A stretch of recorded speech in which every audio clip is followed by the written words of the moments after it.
के चेहरे को देखकर ऐसा कुछ लगता है कि हर व्यक्ति कहीं ना कहीं से अपने आप को अधूरा महसूस कर रहा है। हर व्यक्ति के अंदर एक जिजीविषा है, कुछ खालीपन की अनुभूति होती है। ऐसा व्यक्ति के भास में आता है कुछ और है दुनिया में जो मेरे पास नहीं। वो बता नहीं पाता। वो सब कुछ होने के बाद भी वो कहता नहीं कुछ और है जो मेरे पास नहीं। अतृप्त आत्मा है संसार का हर व्यक्ति। ऐसा एक भी सोच नहीं है। हम इतना सोचते हैं फिर भी लगता है कुछ और सोचना बाकी है। हम इतना बोलते हैं फिर भी हर दिन लगता है कि कुछ बोलना।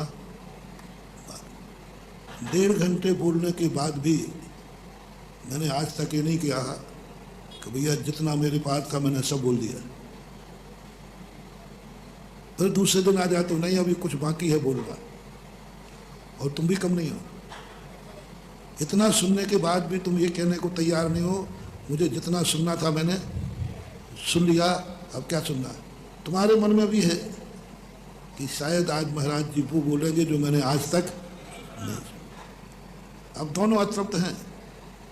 मैं भी अतृप्त हूँ। मुझे लगता है कल जो मैंने बोला है वो अभी बोलना बाकी है। सुनने वाला सुनने में बाकी है। देखने वाला कितनी देख ले, लगता है कुछ और देखना बाकी है। हर चीज में संसारी प्राणी अपने आप को अधूरा और अतृप्त महसूस करता है। ये ज्ञान वहां जागा जब शुद्ध केवली भगवान को अज्ञान परिचय कहा। बहुत बड़ा सोच परिचयों के संबंध में चिंतन कर रहा हूं क्योंकि इस समय परिचय जीतने का ज्यादा समय है। ये पंचम काल है। पंचम काल में अनुकूलताओं पर ज्यादा विचार नहीं करना, प्रतिकूलताओं पर ज्यादा सावधान रहना। क्योंकि इस युग में अनुकूलताएं कम हैं और प्रतिकूलताएं ज्यादा हैं। सब तरफ से फूल कम हैं, कांटे ज्यादा हैं। सब तरफ से। इसलिए आज हर व्यक्ति को प्रतिकूलताओं पर ध्यान रखना। सम्यक दर्शन ज्ञान चारित्र भी इतना संभालने योग्य नहीं है। वो तो संभला हुआ है, वो तो प्राप्त हो गया। हमारी श्रद्धा को कोई डिगा नहीं सकता, हमारे ज्ञान को कोई डिगा नहीं सकता, मेरे चारित्र को कोई डिगा नहीं सकता। लेकिन विपदाएं इतनी हैं, परेशानियां इतनी हैं, सब तरफ परेशानी परेशानी। 24 घंटे एक ही बात रहती है, किस समय क्या अनहोनी घट जाए कोई पता। सीढ़ी उतर रहे हो पैर फिसल गया तो कुछ नहीं कहते। किस समय क्या घट जाए, कौन सी विपदा सामने आ जाए। और इस समय संचम काल में सबसे ज्यादा व्यक्ति को परिसरों का चिंतन होना चाहिए। भौतिकवाद का युग है। पंचेंद्रियों के विषयों की चकाचौंध है। 12 भावना का चिंतन होना चाहिए। आज जो तुम्हारे सामने लुभावना परोसा जा रहा है, मन का माफिक, आंखों के माफिक, कानों के माफिक, रसना इंद्रिय के माफिक, जो तुम्हें खाना हो सुरुचिपूर्ण, क्योंकि उन्होंने तुम्हारी कमजोरी पकड़ ली कि तुम रसना इंद्रिय के इतने बसबूत हो कि तुम्हें अच्छा लगना चाहिए, तुम जहर भी खा जाओगे और अमृत फेंक दोगे। आज के व्यक्ति में हित और अहित का विचार खत्म हो गया है। मुझे अच्छा क्या लग रहा है वो खाना है। पहले कहते थे कि बालक अज्ञानी होता है, वह वो खाता है जो उसको अच्छा लगता है। उसको ज्ञान नहीं है कि ये नुकसानदायक है। जैसे मिट्टी, बालक मिट्टी खा रहा है, उससे पूछो क्यों खा रहा है बेटा, बोले अच्छा लग रहा है, बहुत अच्छी लगती है।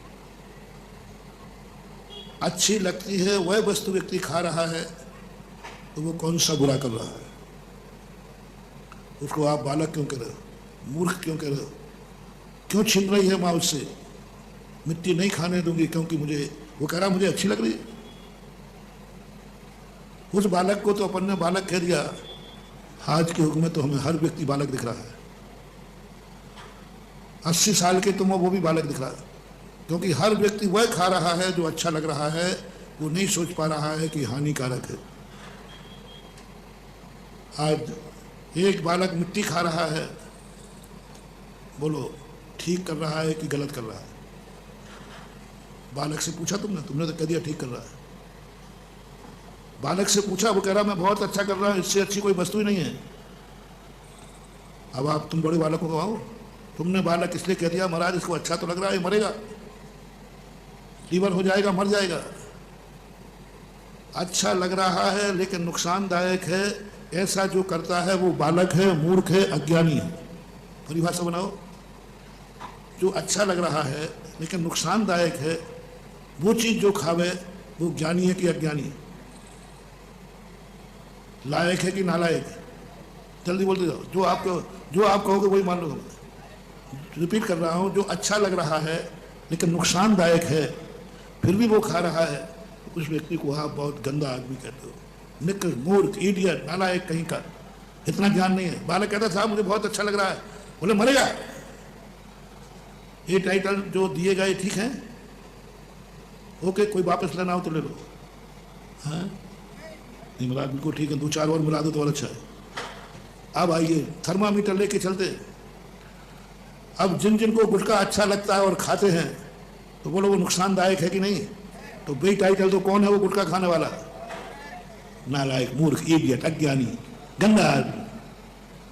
क्योंकि अच्छा तो लग रहा है लेकिन हानिकारक विचार वो बालक है। अब चाइना फ्रूट तुम खा रहे हो, सबको मालूम है कि चाइना जहर दे रहा है, वहां एक स्वाद दे रहा है और कुछ नहीं दे रहा है, जिंदगी नहीं दे रहा है। आज डॉक्टरों ने स्पष्ट मना करना शुरू कर दिया है, जिंदगी बचाना है तो फास्ट फूड से, चाइना से बचो। लेकिन हम नहीं रोक पा रहे, हम अपने भक्तों को नहीं रोक पा रहे। मैंने कई भक्तों से कहा कि भाई चाइना, कम से कम चाइना खाने की वस्तु चाइना में मत लो।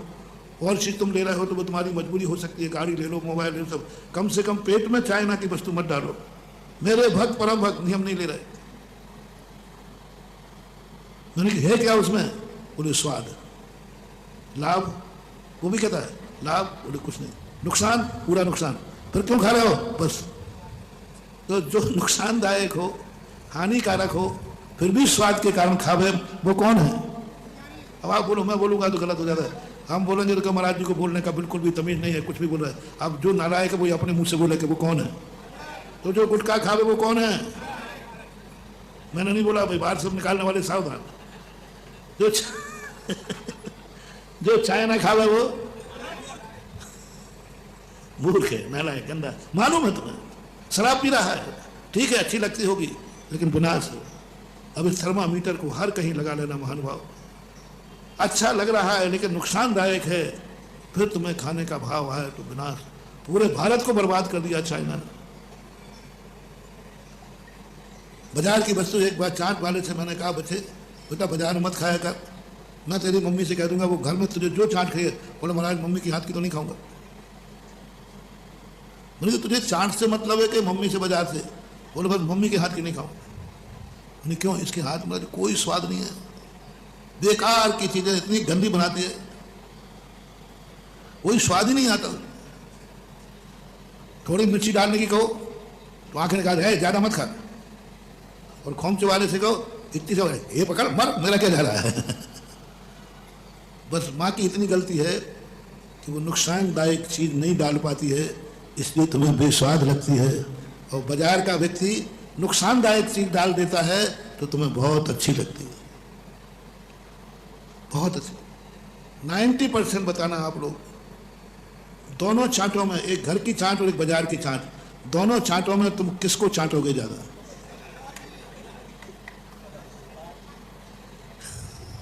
सब पकड़ में आ गए बेटा, त्याग कर दिया है, वो बात अलग है। लेकिन जब तुम्हें निर्णय करने को कह रहा भाई दोनों में तो ये बाजार की है और ये वहाँ की है, तो 90% बाजार में जाएगी। क्यों? सोचा क्यों नहीं? वो माँ है। क्या चीज है ऐसी जो माँ नहीं डाल रही है? क्या माँ नहीं चाहती है कि मेरे बेटे को अच्छा स्वाद आवे? क्या माँ नहीं चाहती कि मेरा बेटा खावे? मानो बहुत चाहती, फिर क्यों नहीं डाल रही है? और खोमचा वाला क्यों डाल रहा है? वो तुम्हारे हित हित का विचार नहीं कर रहा है, ये हित हित का विचार करती है। अंतर है, स्वाद, मैं पक्का 100% मानूंगा। माँ की चाट में स्वाद नहीं रहेगा, बाजार की चाट का स्वाद तो महाराज